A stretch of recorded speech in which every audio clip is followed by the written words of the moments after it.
Hi everyone, welcome back to WEKA, your home for easy tech tutorials and hidden Windows tricks. Today, I'm going to show you how to unlock GodMode in Windows 10, a secret feature that gives you access to everything in one place. Let's get started. First, right-click on your desktop. Choose New, and then click on Folder.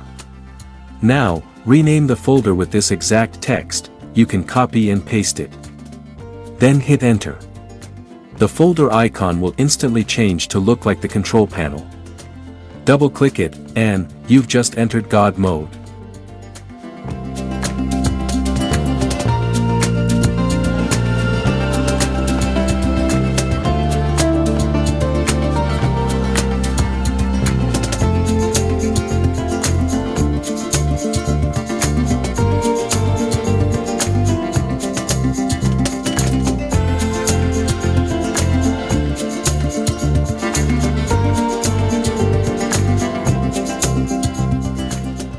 If you found this tip useful, don't forget to like this video, subscribe to WEKA, and hit the bell icon so you won't miss our next secret Windows tip.